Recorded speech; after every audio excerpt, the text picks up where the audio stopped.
123 तक हमने कर लिया था, 124 से आगे स्टार्ट कर रहे हैं। देखिए भाई क्या कहता है क्वेश्चन नंबर 124।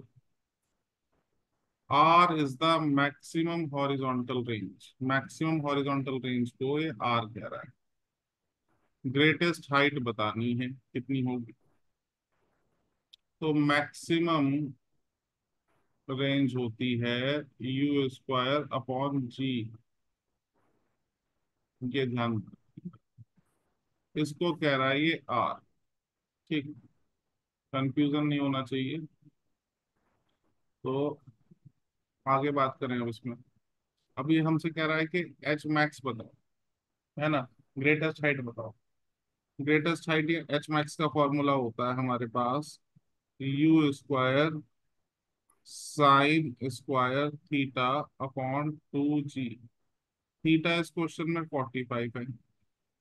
कैसे पता 45 है? इन्होंने तो नहीं कहा 45, इन्होंने मैक्सिमम कहा ना, तो यहां से हमें पता चल गया रेंज मैक्सिमम 45 डिग्री पे होती है। और इन्होंने कहा रेंज मैक्सिमम है, तो जाहिर सी बात है एंगल 45 रहा होगा। तो एच मैक्स हो गया you square sine square 45 degree by 2 जी। अच्छा, अब साइन 45 की वैल्यू 1/2, 1/√2 स्क्वायर करके 1/2 हो गया। तो ये हो गया 1/2 अपॉन 2 जी, यानी कि एच मैक्स आ गई यू स्क्वायर अपॉन 4 जी। इसको मैं लिख सकता हूँ 1/4 into u square upon g, और u square upon g represent करता है आर को। तो ये हो गया R/4। आंसर हो गया फोर्थ ऑप्शन। यहाँ गिचपिच हो गई, कुछ आया होगा कुछ समझ में नहीं आया होगा। मैं दोबारा फिर से एक्सप्लेन कर देता हूँ, यहाँ भी आगे एक बार फिर समझा देता हूँ। क्वेश्चन नंबर 124, इन्होंने कहा कि मैक्सिमम रेंज आर है, और हम जानते हैं maximum range u square by g होती है। तो कहने का मतलब इन्होंने कहा यू स्क्वायर बाय जी को आर कह रहे हैं। और जब रेंज मैक्सिमम है तो यही हमें क्लियर हो गया कि रेंज तो मैक्सिमम 45 डिग्री पे होती है, यानी कि एंगल 45 डिग्री है। अब हमसे ग्रेटेस्ट हाइट पूछ रहे हैं, ग्रेटेस्ट हाइट पूछ रहे हैं मतलब मैक्सिमम हाइट पूछ रहे हैं, मतलब एच मैक्स पूछ रहे हैं, जिसका formula you square sine square theta upon 2 जी होता है। थीटा हमें मिल गया 45, तो रख देते हैं थीटा की value you square sine square 45 degree upon 2 जी। जिन बच्चों को याद नहीं है याद कर लेना भाई, फिजिक्स में बहुत जरूरत पड़ती है। साइन 45 की वैल्यू 1/√2 होती है। साइन स्क्वायर 45, तो स्क्वायर कर दो, 1/√2 का स्क्वायर हो गया 1/2।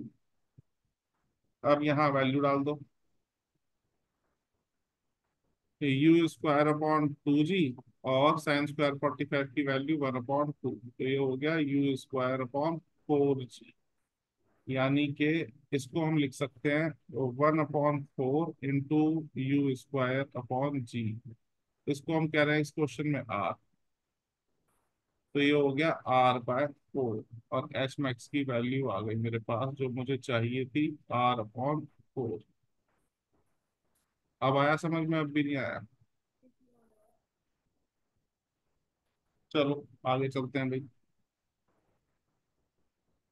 तो R/4 ही हमारा आंसर हो गया। ठीक।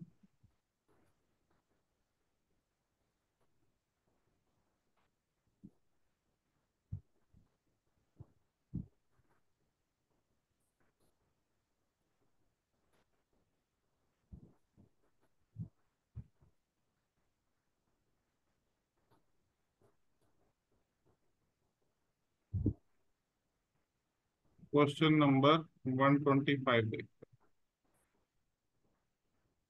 टू स्टोन्स आर प्रोजेक्टेड, दो स्टोन प्रोजेक्ट किए गए मतलब फेंके गए। स्पीड दोनों की सेम है, लेकिन एंगल दोनों के डिफरेंट हैं। एंगल हॉरिजॉन्टल से नापे जा रहे हैं। रेंज दोनों की इक्वल है। एंगल ऑफ प्रोजेक्शन एक का पाई/3 है। अब यहाँ पाई/3 में स्टूडेंट्स को कंफ्यूजन हो जाती है, मेडिकल वालों को पाई की टर्म्स में नहीं पता होता। पाई होता है बेटा 180 डिग्री, नहीं पता तो याद कर लेना। तो पाई/3 मतलब 180/3 हो गया 60 डिग्री। अच्छा जी। उसके बाद आगे क्वेश्चन में क्या कह रहे हैं, इसकी मैक्सिमम हाइट जो है वो y1 है। दूसरे वाले पार्टिकल की मैक्सिमम हाइट कितनी होगी ये हमें पता करना है। y1 है पहले वाले की, और y2 कितनी होगी ये हमें पता करना है।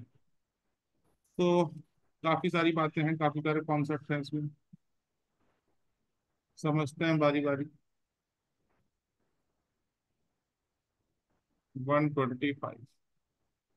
पहली बात तो इसने कहा स्पीड सेम है दोनों पार्टिकल्स के लिए, दोनों स्टोन्स के लिए स्पीड सेम है, एंगल डिफरेंट है।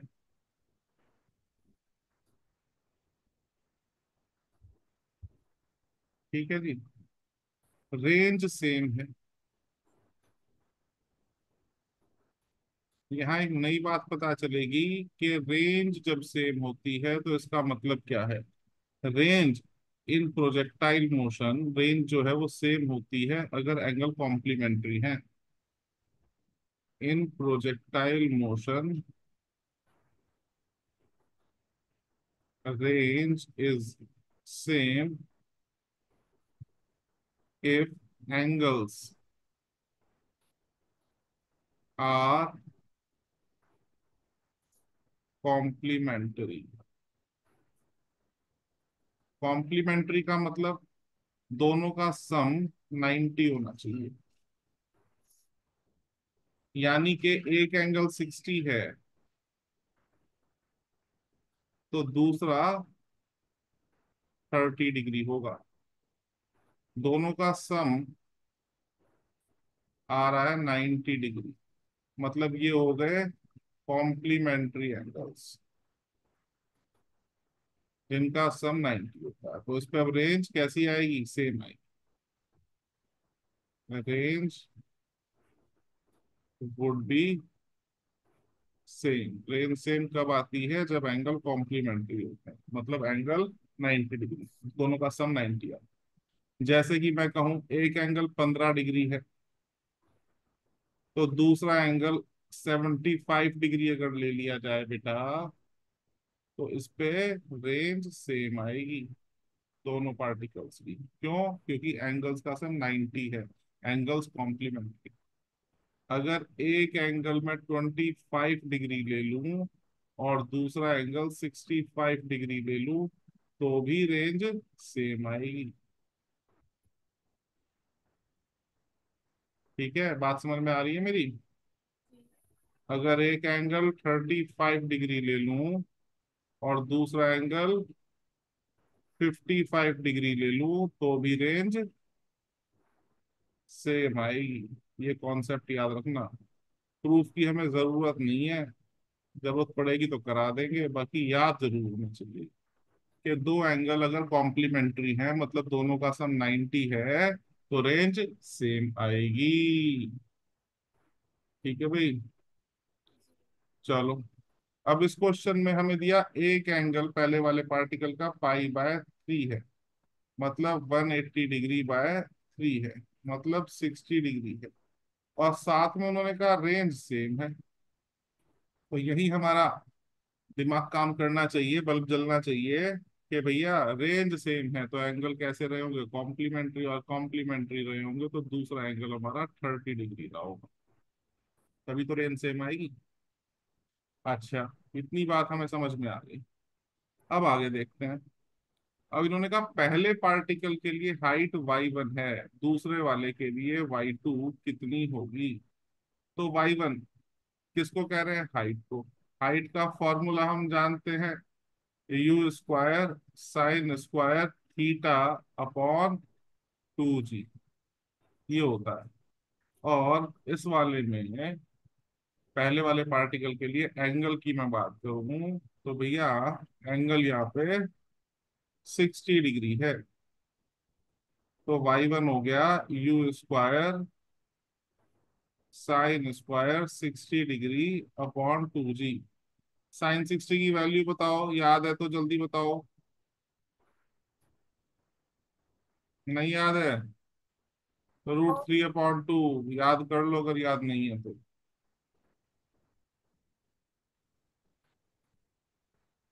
अब इसका करना है स्क्वायर, तो साइन स्क्वायर 60, इधर स्क्वायर करो, ये हो जाएगा 3/4, ये डाल दो इधर, ये हो गया 3/4। तो y1 की वैल्यू मुझे मिल गई 3/8 u² अपॉन g। अच्छा, दूसरे की बात करें, y2, तो उसके लिए एंगल कितना, 30 डिग्री, कॉम्प्लीमेंट्री एंगल। तो हाइट हो जाएगी u² sin² 30 degree upon 2g। अब साइन 30 की वैल्यू कितनी होती है, बताओ जल्दी से।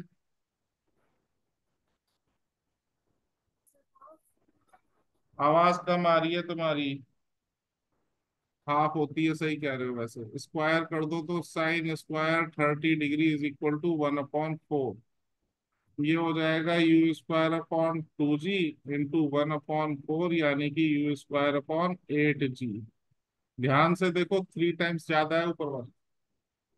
ठीक है, अगर डिवाइड कर लें तो काम हो जाएगा भाई। y1/y2, y1 आया मेरा कितना,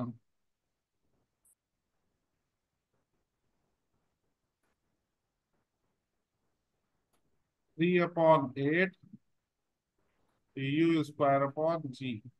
और y2 आया 1/8 u²अपॉन g। u²अपॉन g से u²अपॉन g कैंसिल हो गया, 8 से 8 कैंसिल हो गया, रेशो आ गया 3:1। तो y1 और y2 का रेशो आ गया 3/1, यानी के y2 की वैल्यू मुझे मिल गई y1/3। यही हमारा आंसर है।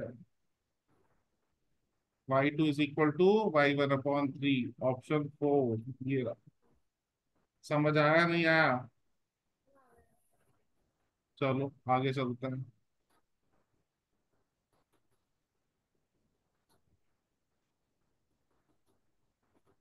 क्वेश्चन नंबर 126 क्या कह रहा है भाई ये,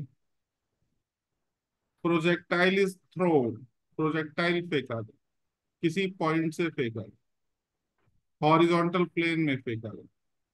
उसकी हॉरिजॉन्टल और वर्टिकल कंपोनेंट, वर्टिकल वेलोसिटी जो है वो दे दी गई हमें। हॉरिजॉन्टल दे दी 9.8 और वर्टिकल दे दी 9.6। रेंज बता दो, रेंज कितनी होगी। तो रेंज का फॉर्मूला बेस्ड क्वेश्चन है। ठीक है, और करते हैं इसको सॉल्व।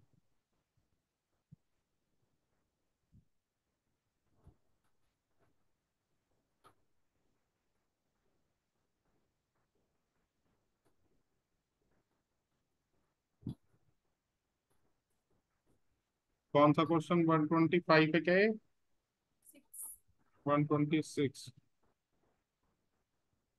अच्छा भैया 126 देखे, रेंज पूछिए, डायरेक्ट फॉर्मूला बेस्ड क्वेश्चन है। रेंज का फॉर्मूला u²sin 2θ अपॉन g होता है, जिसको मैंने तुम्हें कई बार बता रखा है, मॉडिफाई करके लिख सकते हैं u² अपॉन g, और sin 2θ में आइडेंटिटी खुल जाएगी 2sin θ इंटू cos θ।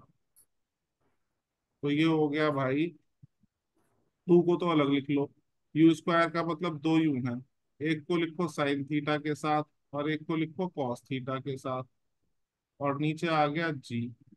अब u sin θ रिप्रेजेंट कर रहा है वर्टिकल कंपोनेंट को, और u cos θ रिप्रेजेंट कर रहा है हॉरिजॉन्टल कंपोनेंट को। तो 2 into u y into u x upon g। u y यानी कि वर्टिकल कंपोनेंट दिया है 19.6, और u x हॉरिजॉन्टल कंपोनेंट दिया है 9.8। जी की वैल्यू 9.8 दिखाई दे रहा है, साफ कैंसिल हो रहे हैं इसलिए।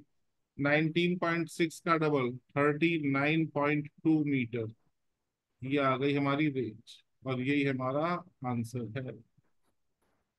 देखते हैं भाई, 39.2 फोर्थ ऑप्शन आया बेटा, समझ नहीं आया? चलो आगे चलते हैं भैया।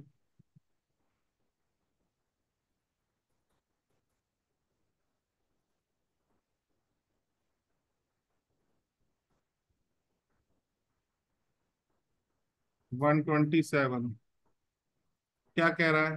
पढ़ते हैं question. Projectile is throne, projectile फेंका गया स्पेस में ताकि उसकी रेंज हो जाए मैक्सिमम। अब यहीं पे हिंट मिल गया, दिमाग लगाओ तो पता चल रहा है। रेंज मैक्सिमम कर दी इन्होंने, रेंज मैक्सिमम कर दी। तो रेंज मैक्सिमम तो तभी होगी जब एंगल 45 डिग्री होगा, यानी कि एंगल इनडायरेक्टली उन्होंने बता दिया एंगल 45 डिग्री है। अच्छा, फिर आगे क्या कह रहे हैं ये? पॉइंट ऑफ प्रोजेक्शन, जहां से फेंका गया है उसको कहते हैं point of projection. Point of projection को ओरिजिन मान लिया जाए तो उस पॉइंट के कोऑर्डिनेट्स बताइए जहां वेलोसिटी मिनिमम है। वेलोसिटी मिनिमम पहले भी बताया है मैंने, फिर बता रहा हूं। जब प्रोजेक्टाइल मूव करता है तो उसके हाईएस्ट पॉइंट पर उसकी vertical component of velocity zero हो जाता है, यू साइन थीटा जीरो हो जाता है। सिर्फ हॉरिजॉन्टल कंपोनेंट बचता है, यानी कि यू कॉस थीटा। दो हाथ थे, एक हाथ ही रह गया। तो उस टाइम पे पावर मिनिमम है ना, वैल्यू मिनिमम है ना। तो वेलोसिटी के दो कंपोनेंट थे, एक कंपोनेंट खत्म हो गया, कैंसिल हो गया, जीरो हो गया, सिर्फ एक ही कंपोनेंट बचा। तो जब एक ही कंपोनेंट बचा है तो उस समय वैल्यू मिनिमम होगी। तो आगे के लिए भी इसको याद कर लो, कई बार पूछा जाता है कि वेलोसिटी कहाँ मिनिमम होगी। तो हाईएस्ट पॉइंट पर मिनिमम होगी, कितनी होगी? यू कॉस थीटा होगी। तो मिनिमम वेलोसिटी होती है हाईएस्ट पॉइंट पर। इनडायरेक्टली लैंग्वेज घुमा करके ये कहा जा रहा है कि हाईएस्ट पॉइंट के कोऑर्डिनेट्स बता दो। तो निकाल लेते हैं भाई, हाईएस्ट पॉइंट के कोऑर्डिनेट्स क्या होंगे।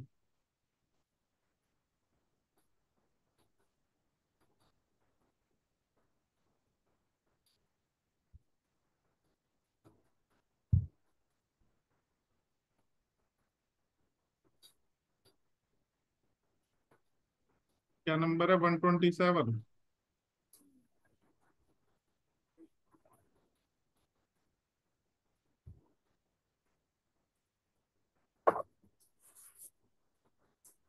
ये एक्स डायरेक्शन, ये वाई डायरेक्शन, ये ओरिजिन।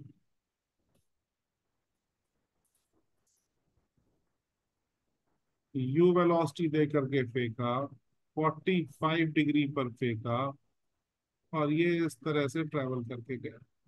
ये हाईएस्ट पॉइंट है। और हाईएस्ट पॉइंट पर वेलोसिटी मिनिमम होती है। कितनी होती है? यू कॉस थीटा होती है। अब इस पॉइंट के कोऑर्डिनेट्स बताने हैं। कोऑर्डिनेट मतलब एक्स एक्सिस की वैल्यू और वाई एक्सिस की वैल्यू। एक तो ये और एक ये तो हो गया भैया एच मैक्स। और इसको कहते हैं हम रेंज। ये यहां से इसको कहते हैं रेंज। तो मिड पॉइंट पे जो डिस्टेंस होगा वो रेंज का आधा होगा। ये होगा r/2। ठीक है जी। और एच मैक्स, ये दो चीजें हमें चाहिए। करते हैं, क्वेश्चन को करने की कोशिश करते हैं भैया। इतनी बात समझ में आई? पहले तो ये बताओ तुम मुझे। सर। चलो, अब एक रिलेशन बताता हूँ, तुम्हें याद रखना। रेंज और हाइट के बीच लर्न कर लेना इस रिलेशन को, कि tan theta is equal to 4h/r होता है।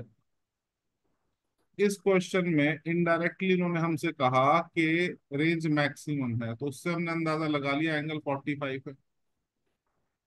एंगल 45 डिग्री है। तो tan 45 degree is equal to 4h/r। Tan 45 की वैल्यू होती है 1।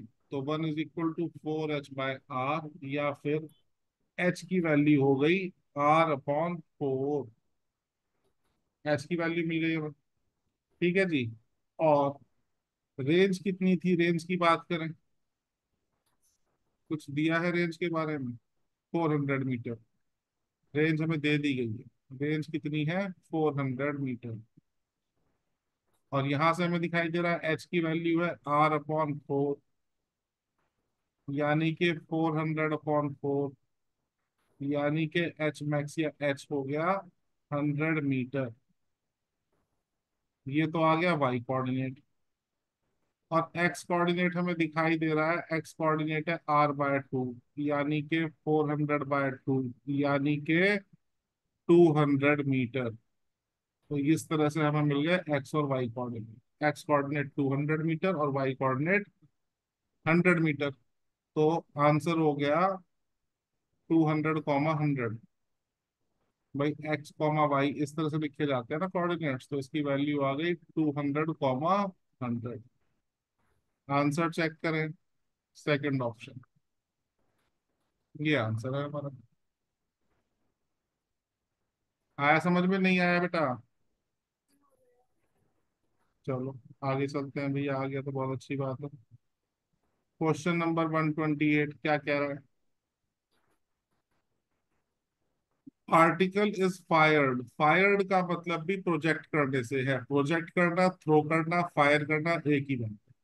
वेलोसिटी इसकी थी u, एंगल था थीटा। किसके साथ? हॉरिजॉन्टल के साथ। ये विशेष बात है, पहले भी कई बार कह चुका मैं।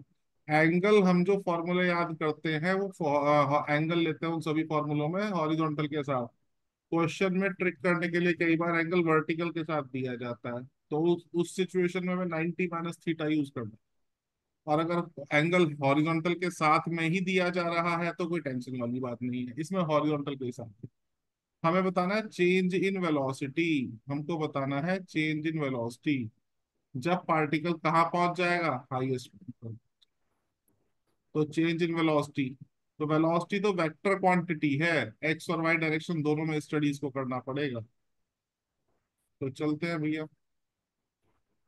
क्वेश्चन नंबर 128 क्या कह रहा है? चेंज इन वेलोसिटी चाहिए।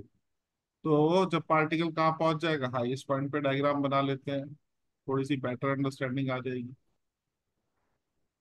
ये हमारा एक्स डायरेक्शन, ये हमारा वाई डायरेक्शन, ये हमारा ओरिजिन। और भाई ये जो है यू वेलोसिटी से हमने पार्टिकल को फेंक दिया थीटा एंगल पे। ये चला गया इस तरह से हाईएस्ट पॉइंट पे जब वो पहुंच गए। तो ये जो ओ पॉइंट है, ये क्या है? इनिशियल पोजीशन, प्रारंभिक अवस्था। और ये क्या है? Final position. इन दोनों पोजीशंस के बीच में हमें क्या बताना है? चेंज इन वेलोसिटी बताना है। चेंज इन वेलोसिटी मतलब एक्स पे भी निकालो, वाई पे भी निकालो, रिजल्टेंट भी निकालो। तो मेन कॉन्सेप्ट क्या है कि प्रोजेक्टाइल मोशन में जो वेलोसिटी का हॉरिजॉन्टल कंपोनेंट है वो तो कभी बदलता ही नहीं है। तो यू एक्स तो हमेशा ही कांस्टेंट रहता है। यू एक्स कह दो या यू कॉस थीटा कह दो, हमेशा ही कांस्टेंट रहता है। जब ये कांस्टेंट रहता है तो मतलब बदलता ही नहीं है, और बदलता ही नहीं है तो इसमें होने वाला चेंज जीरो। भाई इनिशियल पोजीशन पे भी हॉरिजॉन्टल कंपोनेंट कितना, you cos theta. Final position पे भी कितना, यू कॉस थीटा। होने वाला चेंज जीरो, परिवर्तन हुआ ही नहीं। वाई डायरेक्शन में चेंज आता है। वाई डायरेक्शन में इनिशियल पोजीशन पे अगर मैं देखूं तो इनिशियल पोजीशन पर जो वर्टिकल कंपोनेंट है वो रहा you sine theta.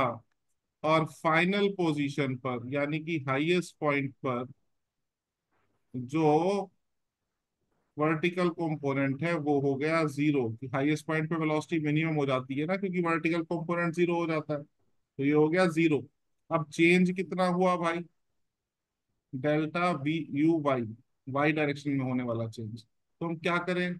You final, change जब भी निकालना है बेटा फाइनल माइनस इनिशियल करना है।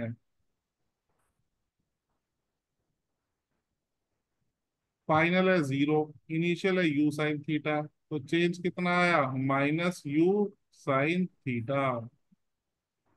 अब टोटल चेंज, भाई एक्स डायरेक्शन में चेंज आ गया, वाई में चेंज आ गया, अब टोटल चेंज निकालें।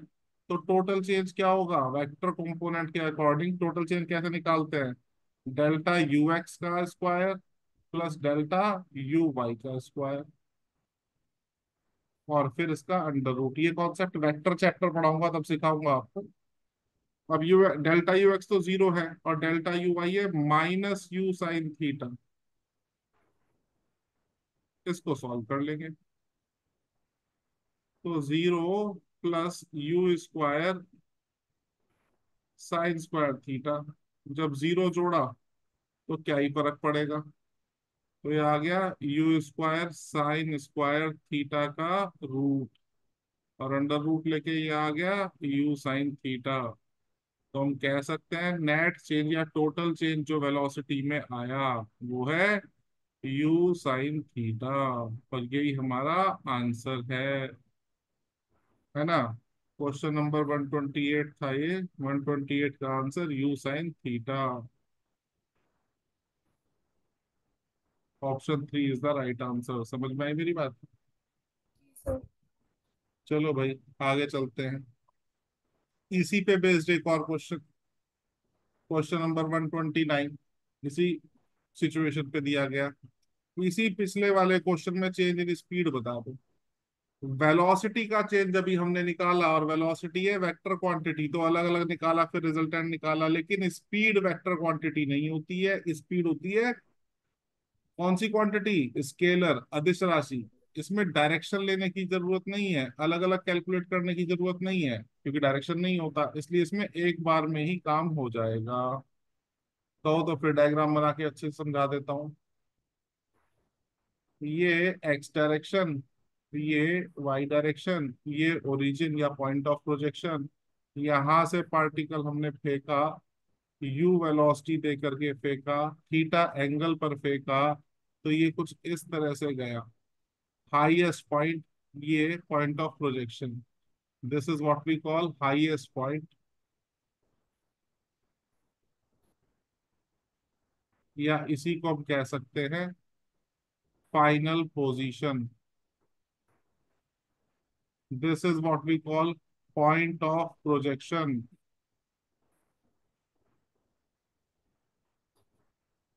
और इसी को हम कह सकते हैं इनिशियल पोजीशन। ठीक है भाई। अब हमें चाहिए स्पीड में होने वाला चेंज। वेलोसिटी का चेंज तो निकाल लिया, अब स्पीड का निकालना है। स्पीड में फिर बोल रहा हूँ स्केलर क्वांटिटी है, इसके पास डायरेक्शन नहीं होती, तो अलग अलग निकालने की जरूरत नहीं, एक बार में काम हो जाएगा। और चेंज किसी भी चीज का जब हम निकालते हैं, ये स्पीड है डिनोट एक ही चीज से करते हैं। ठीक है। चेंज जब भी किसी चीज का निकालते हैं तो कॉन्सेप्ट यही रहेगा, फाइनल माइनस इनिशियल। अब फाइनल स्पीड हाईएस्ट पॉइंट पे स्पीड कितनी होती है यहाँ, यू कॉस थीटा। और इनिशियल पॉइंट पे कितनी होती है, यू। तो चेंज कितना आ गया, you cos theta minus you. यही हमारा आंसर होगा। तो चेक करें, you cos theta minus you, यानी कि fourth option is the right answer. बात समझ में आई बेटा। स्पीड और वेलोसिटी अलग अलग चीजें हैं। चलिए एक और करते हैं। क्वेश्चन नंबर 130 क्या कह रहा है ये समझते हैं इसको। एरो, क्वेश्चन में कह रहा है एरो इज शॉट, एक तीर छोड़ा गया हवा में, रेंज उसकी 200 मीटर है। रेंज कितनी है, 200 मीटर है। और टाइम ऑफ फ्लाइट 5 सेकंड है। टाइम ऑफ फ्लाइट मतलब फॉर्मूला क्या होता है, 2u sin θ/g। क्या होता है टाइम ऑफ फ्लाइट, जितनी देर पार्टिकल हवा में रहा उसको कहते हैं टाइम ऑफ फ्लाइट। और खुद अपने मुंह से क्वेश्चन कह रहा है कि जी की वैल्यू 10 ले लेना भैया, कैलकुलेशन के चक्कर में परेशान मत होना। तो इसका हॉरिजॉन्टल कंपोनेंट बताना है। हॉरिजॉन्टल कंपोनेंट कितना होगा ये बताना है। तो हॉरिजॉन्टल कंपोनेंट मतलब you cos theta, horizontal component मतलब यू एक्स, है ना, यू एक्स बताना। तो टाइम ऑफ फ्लाइट दे रखा है हमें, रेंज दे रखी है, सब कुछ दे रखा है, कुछ दिक्कत ही नहीं है क्वेश्चन में। कर लेते हैं भाई। Question number 130। अच्छा, रेंज के कई फॉर्मूले तुमने याद कर लिए। एक बेटा यू स्क्वायर साइन 2θ/g याद कर लिया। एक तुमने 2u(x)(u(y)/g याद कर लिया। और इसी को मैं मॉडिफाई करके लिखूं बेटा, तो इसको यू लिख सकता हूँ ना, 2u(y)/g। और जी। यू वाई किसको इंडिकेट करता है? यू साइन थीटा को। तो इसको मैं यूं भी लिख सकता हूं, 2u sin θ/g। और ये जो है, ये टर्म है टाइम ऑफ फ्लाइट। तो रेंज का एक नया फॉर्मूला आपको मिल गया, अगर समझे तो, ux into time of flight.